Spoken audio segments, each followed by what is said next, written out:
Thanks, Harry. We're here with Susan Copeland, the town clerk in the town of Ayer. And we're going to be talking about the voting and how she sets up for us to vote on election day. So when do you start preparing to do the setup for the voting? The actual process starts in January and February.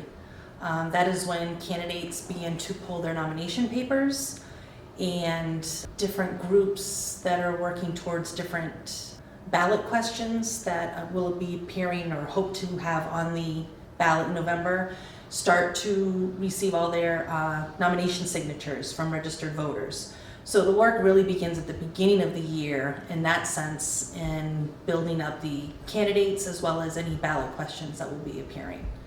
How long does the total procedure take, including shutting down? The election isn't over when the polls close, and we verify our results. We have to enter all that information into the state computer that all clerks, cities, and towns use together to certify our vote by a certain deadline to the state.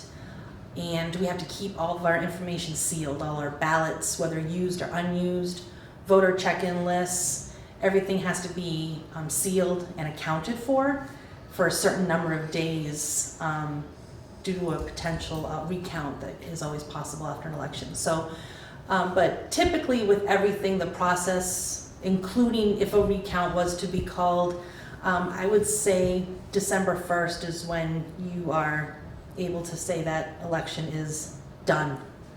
Where do you store your voting booths? So our voting is held right upstairs, and election equipment is kept upstairs. So that's our tables, the voting booths themselves that we have to put together and assemble, and the ballot boxes that the ballots go through the machine and drop into a box, a holding box. So we have our 2 precincts, and each precinct has a ballot machine and ballot box specific for each precinct, and we do all our tabulating here. Again, in some larger communities that have multiple locations, they will combine precincts into one location and do tabulating at a larger location, but that's not for Ayer. We have 2 precincts, we tabulate everything here on election night. So you have people that help you with your assignment, and are they vetted at all? For instance, I'm assuming that you bring in people who are secure and not terrorists or anything like that. I can start with our assistant town clerk, who is my teammate throughout it all. So she is a full-time town employee, definitely not a terrorist. So she's right alongside me with all the prep work that we do in our office, day after day. And then we have our election workers who are voters in town and over the age of 18, and they help with the process of checking in and checking out voters and handling of the tallying and handling of all the ballots and equipment for that day. I mean, they do fill out paperwork, so we do double check that they are who they are, show ID and things like that of that nature. So, and they are registered voters, so when you register to vote, you do sign under the pains of perjury that you are who you are. So we do have that type of checks and balances. From 1944 that said that this particular town clerk had a board that they used. Do you consider your people within a board, like a registration board or a voting board or some sort? We have a board of registrars. Every town and city has one. The board of registrars are consisted of 4 people in town. One of which, by statute, I am the town clerk, I am on the board. So we have 3 additional individuals to represent between the 2 major parties, which is at this time Democratic and Republican. So they oversee the registration of the voters and keeping the integrity of the voters. They will be called upon, for instance, for a recount, they would oversee the recount. If there was any discrepancies on voter registration or someone who is insistent that they voted, yet we had no record, they could appeal to the Board of Registrars. So the Board of Registrars are integral in every town and city. They do not work at elections though. So they are not there election day. They don't handle anything of the election because they need to stay neutral to any issues that came up in an election or town meeting. Have you seen any changes over the past, say, 10, 20 years? So I think it's different in state to state. There are some states that do same day registration, which is the role of the registrars. When we do voter registration, like we'll do events at the high school or when we have last day registration here, the Board of Registrars are involved in that. So if in some states, I would assume we don't have same day voter registration, but if we did, the Board of Registrars would be active. So that is something that's going to be coming along for Massachusetts. So I think the role will be changing where Board of Registrars would be present on election day. So for September, we just had the primary. I myself worked a 17-hour day on the election day. I get here. You're welcome. But it's sort of like our Super Bowl. This is what we do all this work for. You do have to, by law, have everything, the machines ready at 6:30. So anybody, a half an hour before polls open. So it'd be 6:30 in the morning. So anybody who wanted to observe if we're ready, if the machines are plugged in, if they're up and functioning, they do have the right by law to come in to verify that we have the equipment and the ballots that are needed for the election. That could be any voter?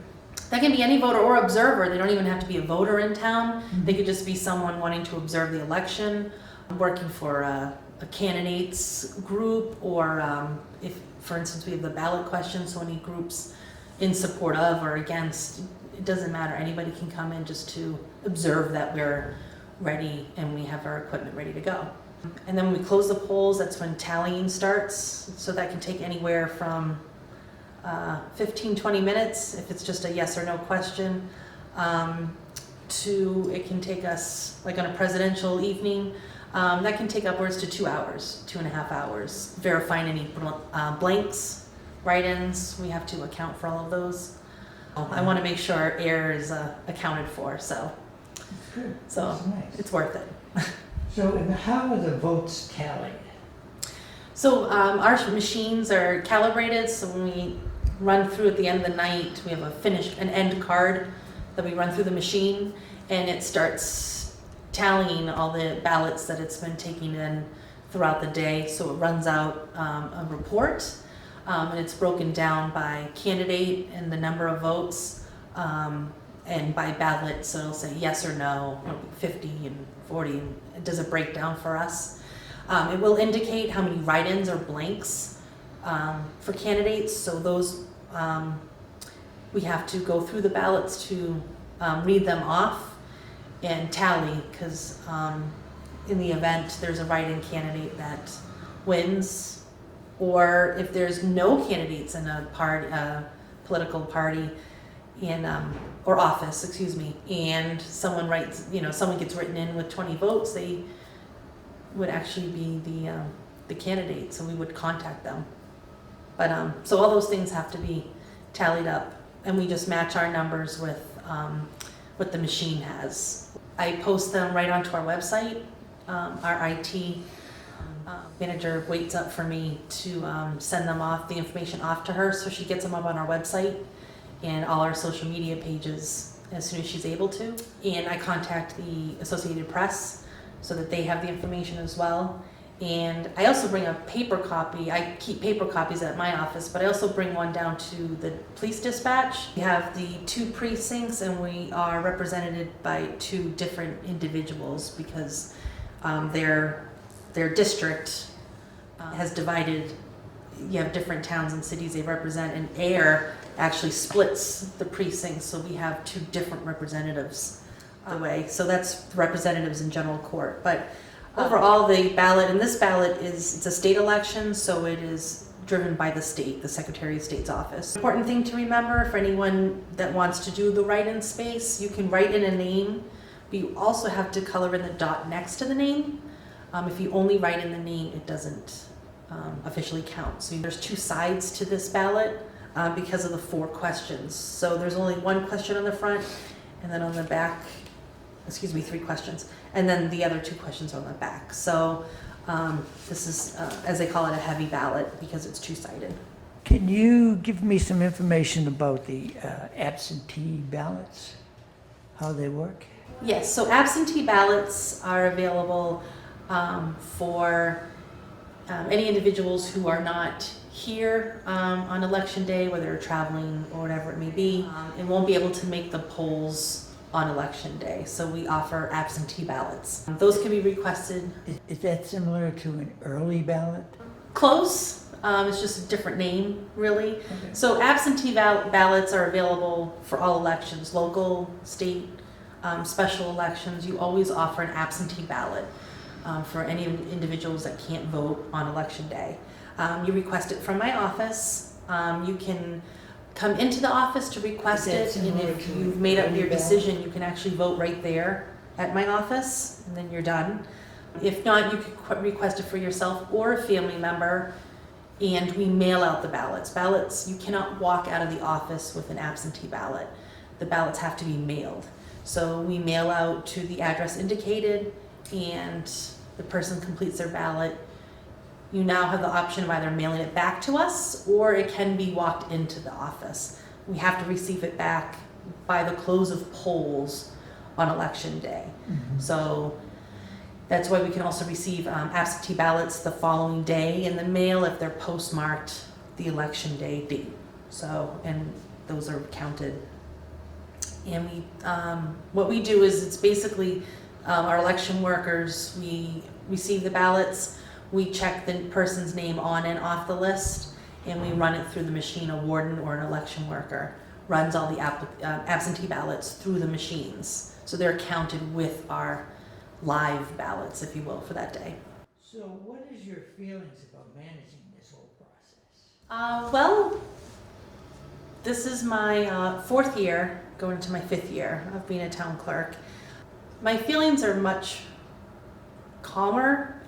With the election process, I have a better understanding and have had several hiccups along the way, which you have in every election. So what is your feelings But about I do know managing I this can whole handle process? any situation, or I have not only my assistant town clerk that can help me out, but the Secretary of State's office and the elections division are great. They answer the phone and are able to help in a moment's notice, along with the companies that service our machines. And I mean, they're on call and they have people that are out in the area. So if you needed someone to show up, they can be here as swift as possible to keep the process going. So I haven't had any major issues, knock on wood, thankfully. But so I'm feeling good. You have to have a lot of checklists. And again, having my assistant town clerk, we sort of checks and balance. If I do something, she'll turn around and double check what I've done, and I'll double check what she does. So That's great. yeah, it's good teamwork. It's a lot of teamwork. So you're feeling confident about the upcoming election?